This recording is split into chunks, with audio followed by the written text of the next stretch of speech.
Hello বন্ধুরা, চলে এলাম আমার আরেকটা ট্যুর ব্লগ নিয়ে। এটা হলো 7th এপ্রিল সানডেতে আমরা গয়া থেকে ডে ট্যুরে চলে গিয়েছিলাম রাজগীর নালন্দা। সেই ট্রিপেরই এটা ফার্স্ট পার্ট।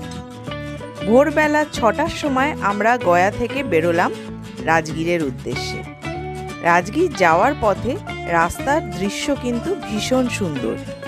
হ্যাঁ, এখানে কিছু পাহাড় দেখতে পাওয়া যায়, কিন্তু সেই পাহাড়গুলো আমাদের ওয়েস্ট বেঙ্গলের পাহাড় মানে দার্জিলিংয়ের মতো নয়। এখানকার পাহাড় কিন্তু পুরো ড্রাই, মানে পুরো পাথুরে পাহাড়।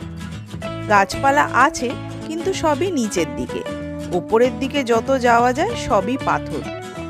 আর এই পাথুরের রাস্তাতেই যেতে যেতে আমাদের প্রথম দর্শনীয় স্থানটা দেখতে পেয়ে গেলাম। কোথায় সেটা একটু বাদেই তোমরা দেখতে পাবে, এখন তোমরা রাস্তাটা একটু দেখে নাও।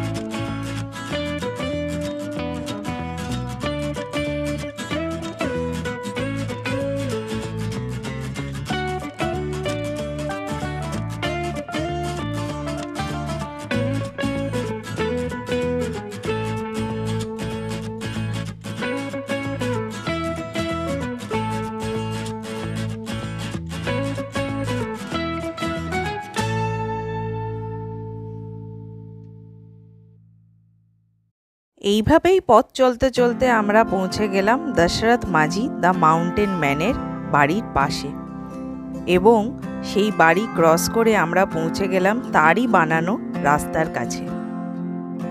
দশরথ মাঝি 1934 সালের 14ই জানুয়ারি গয়ার কাছে গ্যাহলোর নামক এক গ্রামে জন্মগ্রহণ করেন। ওনার স্ত্রী যখন 1959 সালে অসুস্থতার কারণে পাহাড় পেরিয়ে হসপিটাল যেতে গিয়ে পাহাড় থেকে পড়ে মারা যান, তখন দশরথ স্ত্রীর দুঃখে পাহাড় কেটে রাস্তা বানানোর সিদ্ধান্ত নেন। 360 ফুট লম্বা এবং 30 ফুট চওড়া পাহাড় তিনি শুধুমাত্র হাতুড়ি আর ছেনির সাহায্যে কাটতে শুরু করেন। দীর্ঘ 22 বছর পর তিনি আত্রি এবং ওয়াজিরগঞ্জ ব্লকের মধ্যে রাস্তা তৈরি করে ফেলেন। 55 কিলোমিটার রাস্তাকে কমিয়ে 15 কিলোমিটার করে ফেলেন। 2007 সালের 17ই আগস্ট গলব্লাডার ক্যান্সারে তিনি মারা যাওয়ার পরেও 2016 সালে বিহার সরকার তাকে পুরস্কারে সম্মানিত করেন এবং তার নামে পোস্টাল স্ট্যাম্পও বার করেন। 2015 সালে ওনাকে শ্রদ্ধা জানানোর জন্য মাঝি নামে একটি মুভিও রিলিজ হয়েছিল, যেখানে মেন ক্যারেক্টার প্লে করেছিলেন নওয়াজুদ্দিন সিদ্দিকী। সত্যি এরকম ভালোবাসা আজকের যুগে বিরল, তাই না? আমরা শাহজাহান মুমতাজের কথা হয়তো জানি, কিন্তু শাহজাহান নিজের হাতে তো আর তাজমহল বানাননি, যেটা মাঝি করে দেখিয়েছিলেন। কি, তাই না? না থাক, আর দুঃখের কথা বলবো না। এরপরে আমরা পৌঁছে গেলাম রাজগীর ওয়াইল্ড লাইফ সাফারিতে, মানে জুতে। না, শুধু জু এখানে নেই, এখানে রয়েছে গ্লাস ব্রিজ, হ্যাঙ্গিং ব্রিজ, আরও অনেক কিছু। এখানে দু ধরনের সাফারি হয়, একটা হলো ওয়াইল্ড লাইফ সাফারি মানে জু, আর একটা হলো নেচার সাফারি, যেটাতে তোমরা গ্লাস ব্রিজ দেখতে পাবে। আমরা শুধু নেচার সাফারি বুক করেছিলাম। এখানে এন্ট্রি ফি হলো 150 টাকা, আর নেচার সাফারিতে যেতে হলে আরও 150 টাকা করে টিকিট কাটতে হবে, মানে তোমাদের 300 টাকা পার হেড টিকিট বুক করতে হবে। আর এই গ্লাস ব্রিজ দেখার জন্য কিন্তু ভীষণ টিকিটের টানাটানি পড়ে, মানে 700টা টিকিট দেওয়া হয় অনলাইনে, আর মাত্র 100 থেকে 150টা টিকিট দেওয়া হয় অফলাইনে। তাই তোমরা যদি এখানে ঘুরতে এসে ভাবো অফলাইন টিকিট কাটবে, তাহলে কিন্তু ভোর 3টে থেকে লাইন দিতে হবে। তাই বেটার হলো অনলাইন টিকিট কেটে নেওয়া। বাকি ওয়াইল্ড লাইফ সাফারির টিকিট এখানে অ্যাভেলেবেল থাকে। চলো ভেতরটা ঘুরিয়ে দেখাই তোমাদের।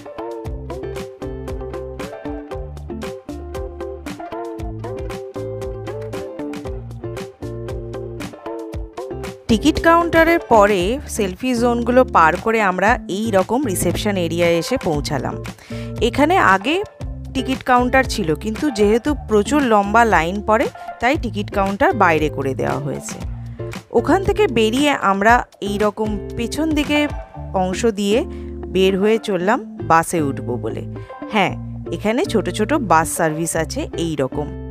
নেচার সাফারির বাসের উইন্ডোগুলো একটু ছোট, আর ওয়াইল্ড লাইফ সাফারির বাসের উইন্ডোগুলো চওড়া চওড়া, যাতে পশু পাখিদের দেখতে বা ফটো তুলতে কোনো অসুবিধা না হয়।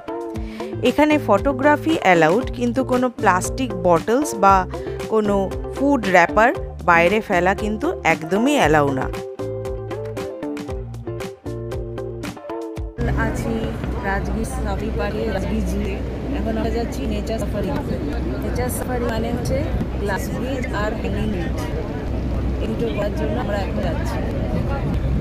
মিনি বাসগুলো করে আমাদের এখন নিয়ে যাচ্ছে, আমরা এখন যাচ্ছি। চলো আমাদের বাইরের ভিউটা দেখা।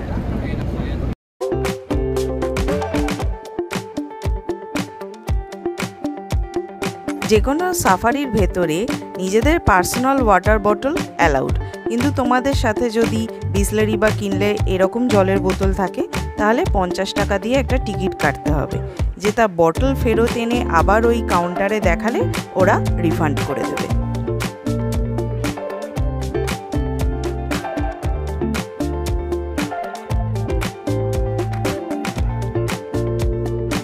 নেচার সাফারির বাস এসে আমাদের এই পয়েন্টে নামিয়ে দিল, যেখানে এরকম বুদ্ধার মাথার মতো একটা গেট রয়েছে। এইখান থেকে পায়ে হেঁটে একটুখানি গেলেই গ্লাস ব্রিজ, তারপরে হ্যাঙ্গিং ব্রিজে যেতে গেলে ভেতরে টোটো চলে, যেটা পার হেড ওরা 20 টাকা করে নেয়।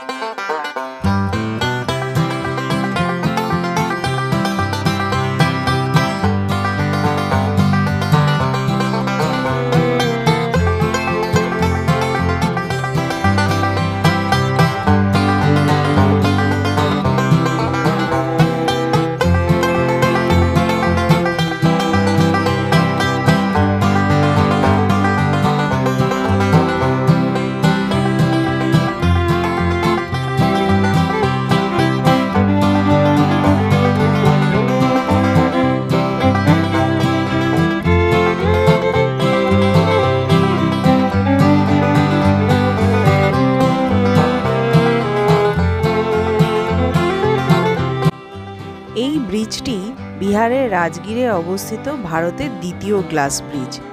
প্রথমটি সিকিমের পেলিংয়ে অবস্থিত। সেই গ্লাস ব্রিজটা অবশ্য আমি গেছি এবং ওটা লম্বায় অনেকটাই বড়। এই গ্লাস ব্রিজটি 200 ফিট উচ্চতায় তৈরি করা হয়েছে, আর এটার চওড়া 6 ফিট। 40 জন মানুষ একসাথে এই ব্রিজটার উপরে দাঁড়াতে পারে, কিন্তু সিকিউরিটি রিজনসের জন্য এখানে 10 থেকে 15 জনের বেশি ব্রিজটার উপরে দাঁড়াতে দেওয়া হয় না। এই ব্রিজের সেন্টার পয়েন্ট থেকে চারদিকের পাহাড় এবং গ্রিনারি দেখে সবারই মন ভালো হয়ে যেতে পারে। সত্যি খুবই সুন্দর প্রাকৃতিক দৃশ্য।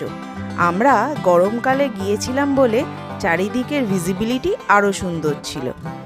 এরপরে আমরা চলে গেলাম একটা 3D শো দেখতে, যেটা কিন্তু এই ওয়াইল্ড লাইফ সাফারির মধ্যেই অন্তর্গত। এই শোটা কিন্তু নেচার সাফারি টিকিটের মধ্যেই ইনক্লুডেড, এক্সট্রা কোনো টিকিট এর জন্য কাটতে হয় না। হ্যাঙ্গিং ব্রিজটায় কাজ চলছে বলে 6 মাসের জন্য বন্ধ করে দেওয়া হয়েছে, তাই আমাদের হ্যাঙ্গিং ব্রিজ দেখতে যাওয়া আর হয়নি। सूरज की रोशनी पर निर्भर है। जी हाँ जनाब, सिर्फ ये जंतु, मछलियाँ, पेड़ पौधे ही नहीं बल्कि बैक्टीरिया जैसे सूक्ष्म जीव भी सूरज से ऊर्जा पाकर खिलखिला उठते हैं। ये देखो मिस्टर ऊदबिलाव, कितने मजे ले रहा है। देखा इसे, अपने चेहरे की पोजीशन ऐसे बदल रहा है जैसे किसी स्पा में स्टीम ले रहा हो, हुए सनबाथ लेने। और ये चोकर मछली यानी क्लाउन फिश, ये तो गाना भी गाती है भाई बिना किसी सुल्तान के। हाँ हाँ, ये राग समुद्री जानती है और कोई खतरा। আগেই বলেছিলাম গ্লাস ব্রিজের ওখান থেকে মাত্র 20 টাকা করে টোটো ভাড়া দিলে তোমরা এই হ্যাঙ্গিং ব্রিজে পৌঁছে যেতে পারবে। এই হ্যাঙ্গিং ব্রিজের এখানে রয়েছে জিপ লাইনিং, হ্যাঙ্গিং সাইক্লিং, আরও অনেক অ্যাক্টিভিটিস, যার কিন্তু আলাদা আলাদা টিকিট আছে। যাই হোক, আমাদের তো এবারে হ্যাঙ্গিং ব্রিজ দেখা হলো না। আমরা এবার রওনা দিলাম রাজগীরের বৌদ্ধ স্তূপা দেখতে। এবারের ভিডিওটা তোমাদের কেমন লাগলো? রাজগীর ঘুরতে এলে এই ওয়াইল্ড লাইফ সাফারি করতে কিন্তু ভুলো না। জায়গাটা কিন্তু সারা দিন কাটানোর মতো একটা জায়গা, কিন্তু নিতান্ত এখন গরম পড়ে গেছে বলে আমরা অল্প ঘুরেই অন্য জায়গার উদ্দেশ্যে রওনা দিলাম। এরপরে আমরা যেসব জায়গাগুলোয় যাচ্ছি সেগুলোতে কিন্তু অনেক কিছু বলার এবং দেখার আছে। তোমরা পরের ভিডিওটা দেখবে তো? তোমাদের কমেন্টের অপেক্ষায় থাকলাম। নেক্সট ভিডিওতে থাকছে বৌদ্ধ স্তূপা, রোপওয়ে, বিম্বিসারের গুহা, ওয়ার্ল্ড হেরিটেজ নালন্দা আর জলমন্দির পাওয়াপুরি। কি তোমরা তাহলে সবাই নেক্সট ভিডিওটাও দেখবে তো? আর তোমাদের কাছে আমার আর একটা রিকোয়েস্ট রইল, প্লিজ প্লিজ আমার এই ভিডিওগুলো দেখার পরে তোমরা লাইক আর কমেন্ট করতে কিন্তু ভুলো না। আর যারা নতুন দেখছো আমার এই চ্যানেলটাকে, প্লিজ একটু সাবস্ক্রাইব করে দিও আর বেল আইকনের বাটনটা প্রেস করে দিও, যাতে আমি নতুন কোনো ভিডিও দিলেই তোমরা দেখতে পারো। তাহলে আজকের মতো চলি, দেখা হবে পরের ভিডিওতে। টাটা।